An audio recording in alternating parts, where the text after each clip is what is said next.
네, 안녕하세요. 배짱이들입니다.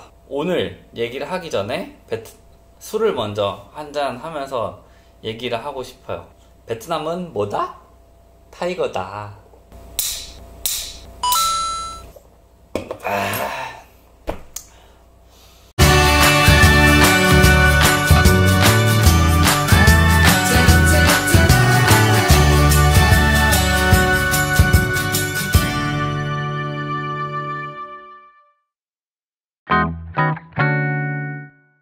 맨 마지막에 들어왔어요. 2019년 2월 11일에 제가 들어왔습니다. 처음 들어와서 한 일은 그냥 친척 동생 따라다니기였어요. 친척 동생 따라다니고 호치민이 어떻게 생겼는지 길도 좀 있고, 그때 당시에는 한국분 팀장님이 한 분이 더 계셨는데 그분이랑도 같이 이제 인테리어 일들을 따라다니면서 배웠던 것 같아요. 그것 말고는 한 달 동안은 그것만 했고, 한 달 정도 지날 때쯤에 이제 사장님인 저희 외삼촌이 베트남어를 배워야 되지 않겠냐라고 해서 그때부터 베트남어를 계속해서 배우기 시작했습니다. 일주일에 한 번. 안녕하세요, 배짱이들의 최석호입니다. 네, 오늘은 3편이고요. 첫 번째 질문은 처음 내가 맡아서 진행했던 일. 저는 이제 저번에도 말씀드렸다시피 맨 처음부터 여기 들어와서 이제 일을 시작한 입장이다 보니까 원래 사업하는 사람들이 다 그렇겠지만 초반에는 전부 다 했어요. 네, 공통분모로 얘기를 하자면 크게 놓고 봤을 때는 통번역이고요. 회계, 뭐 직원 채용하는 업무나 아니면 업체 소싱하는 거, 시장 조사하는 거, 그리고 인테리어 현장 관리하는 거, 직원 관리하는 거, 그리고 뭐 자료 만드는 것까지, 네, 전부 다 그냥 맡아서 했었고요. 맨 처음 지금은 이제 어느 정도 이제 업무 분야가 좀 정해져 있는데, 맨 처음엔 정말 다 했던 것 같아요. 어디 한 군데에만 집중하지 않고. 예. 그 당시에는 이제 부동산 업무보다는 인테리어 업무가 많아서 이제 그래도 인테리어 쪽을 많이 했었고, 그리고 전체적으로 회사 내부에서는 뭐 웹사이트 만드는 거 하며 업체랑 계약하는 거 하며 전부 다 같이 했었습니다. 네, 2018년 11월 초에 베트남으로 다시 건너와서 밤늦게 도착했던 걸로 기억을 해요. 바빴을 텐데 고맙게도 석호가 마중도 나와주고, 집에 도착해가지고 짐 풀거나 뭐 할 시간도 없이 그냥 샤워하고 잤습니다.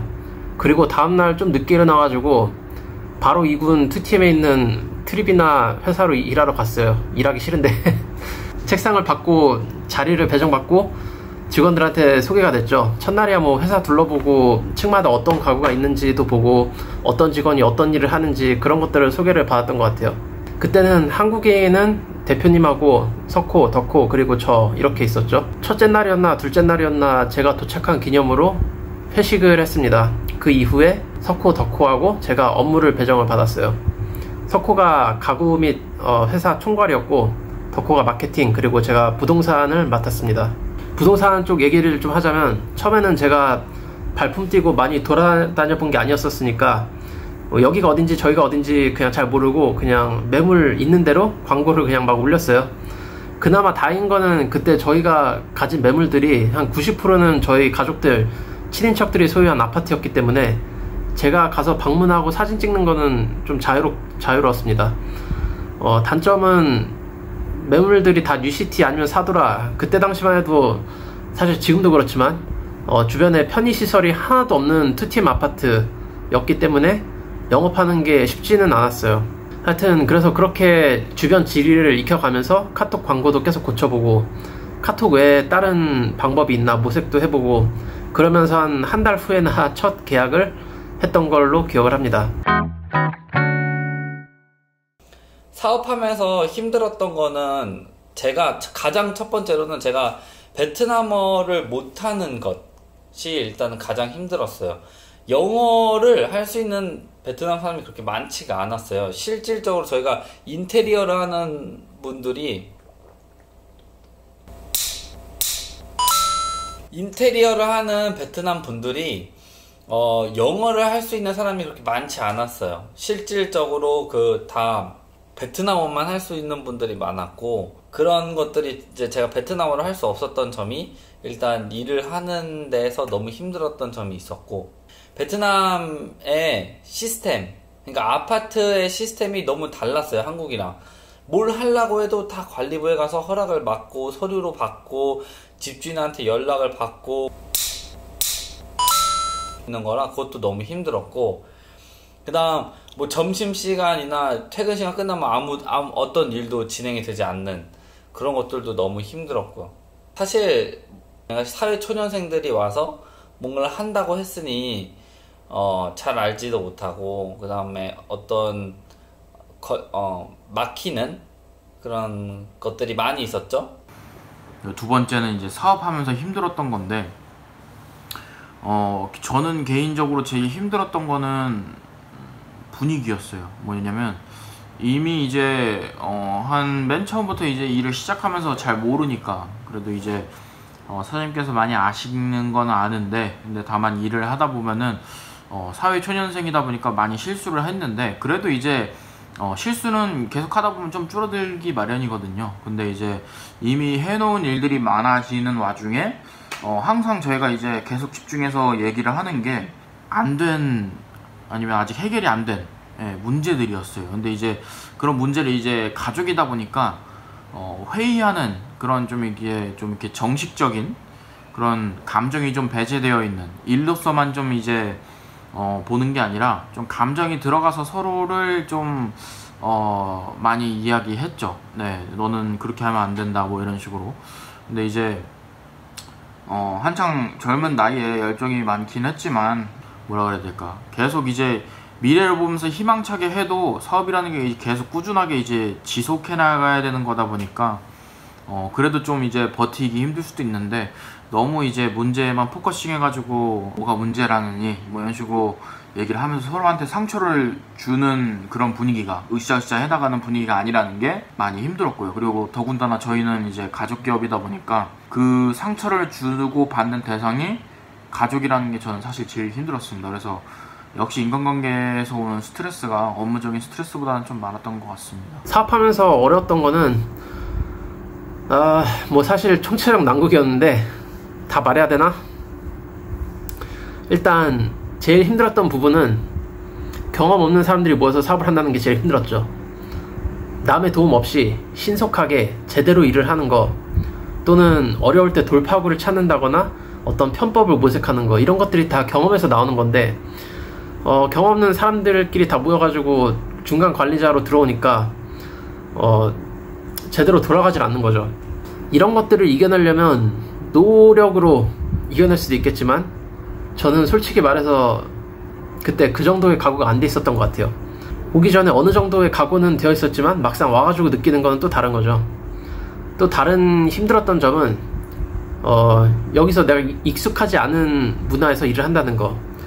제가 중간관리자로 현지인 2명한테 일을 시키는데, 뭐 이런 자료가 내가 이런 이유로 필요하다 해가지고 지시를 주면은 그 친구가 한 2-3일 있다가 그냥 웹사이트 링크 딸랑 하나 던져줘요.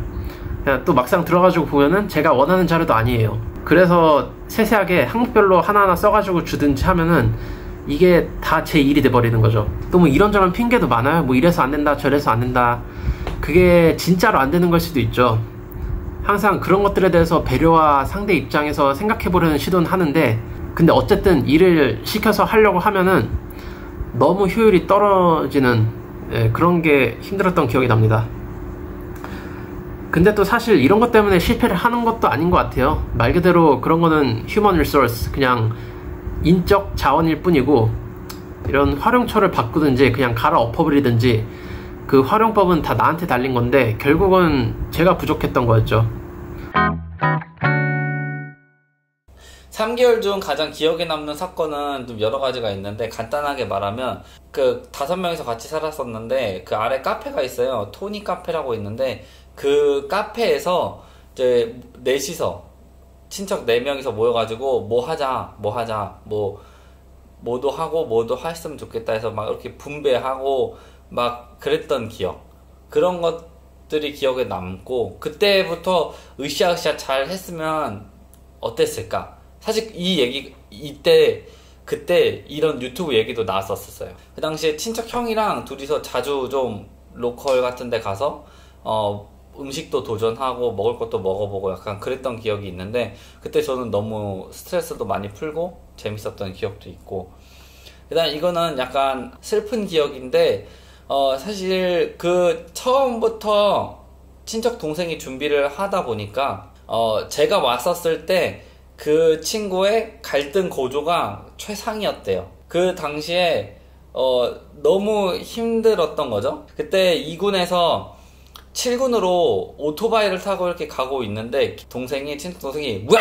이러는 거예요. 그때 뒤에 앉아가지고 형 얼마 못 가겠다, 이거 너무 심각하다, 이게 감정적으로 너무 틀어진 것 같은 느낌을 받았었는데 기억에 남아요. 그리고 3개월 초창기 중에 가장 기억에 남는 사건은, 저는 이제 베트남 그 아파트 관리 보수 직원들이 있어요. 가구 시공을 들어가려고 보니까 그 마룻바닥에서 누수 현상이 있더라고요. 보수 신청을 했죠. 그리고 이제 그 시행사 측에서 보수 인원을 보내주겠다고 했는데, 그때 아마 시행사 측에서 인원이 안 와가지고 아파트 관리 직원이 와가지고 직접 그 일을 해결해야 되는 상황이었어요. 그래서 제가 이제 가구 막 시공 다른 데 하고 있는데 들어와가지고 이제 자기가 그걸 보수해야 되겠다고 하더라고요. 그래서 시간도 한 저녁 7시 정도였고, 혼자서 이제 막 하는데 일을 같이 하기 전에, 그 친구가 일을 하기 전에 저한테 이제, 제가 한국인이니까 현대에서 일을 했다고 하면서 되게 친근하게 다가오더라고요. 이런 하자 보수 같은 부분을 제가 좀 도와줬어요. 그때 당시 이제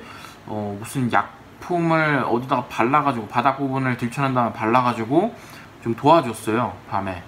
근데 이제 도와주고 있는 와중에 이 친구가 갑자기 담배 좀 한 대 피고 오겠다 그러더라고요. 그래서 피고 오라 그랬죠. 그래서 약품을 두고 나가길래 이제 기다리고 있는데 한 10분이 지나도 안 와요. 그래서 전화를 해보니까 또 전화도 안 받아요. 그리고 제가 밖에 나가서 찾아보니까 또 없어요. 그때 좀 깨달았죠. 짠 맞았구나. 짠 맞았다는 게 이제 군대 용어인데, 한마디로 일을 저한테 떠넘기고 간 거죠, 그 친구가. 근데 이게 사실은 저도 그냥 놔두고 가면 돼요. 근데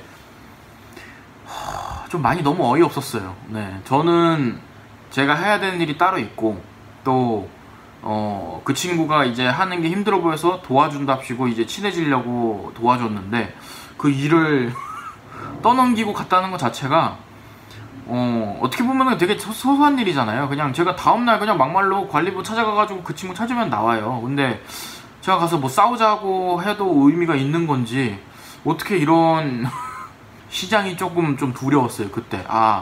좀 우리나라랑 많이 좀 다른 그 개념을 가지고 있는 사람들이 역시 많긴 한가? 뭐 그런 생각이 좀 많이 들었어요. 제 입장에서는 정말 양심 문제건 아니면은 책임 문제건, 아니면 좀 두렵잖아요. 예를 들어서 제가 이제 어떻게 보면 커스터머가 될 수 있는 건데, 내일 와서 따질 수 있는 사람한테 일을 떠넘기고 자기는 도망쳐버린다? 야, 저는 진짜 그건 좀 많이 충격받았던 것 같아요. 네. 첫 3개월 중에 제일 기억에 남는 거는, 뭐 여러 가지 일이 있었지만 12월이었나? 석후하고 덕후하고 오토바이를 타고 집에 오다가 사고가 났습니다. 결과적으로 엄청 크게 다친 건 아닌데, 그때 쩔뚝거리면서 팔다리에 피를 흘리면서 좀비처럼 집에 들어오는 모습을 보고 너무 안쓰럽고 너무 우울했던 기억이 나네요. 그것도 큰 버스였나 트럭이었나 바로 옆에서 넘어진 거라 가지고 굉장히 위험했다고 하더라고요. 근데 또 웃기는 게, 그 사고 당일 저녁에 집에 와가지고 사고에 대한 얘기로 시작을 했다가 어쩌다 보니까 또 사업 관련 회의로 넘어가고, 그 회의에서 또 우리가 자 이제 우리 주체성을 가지고 이런 부분 이렇게 으쌰으쌰 잘 해보자, 이런 식으로 마무리가 되었습니다. 그 으쌰으쌰한 분위기는 또 다음날에 어떠한 이견 충돌로 의해서 또 흐지부지 되는 그런 일이 있었습니다. 오늘 영상은 여기까지이고요. 오늘 영상 봐주셔서 정말 감사하고요. 영상이 재밌었다 하시다면은 좋아요와 구독 꼭 눌러주시고요. 다음 영상에서 또 찾아뵙도록 하겠습니다. 까만!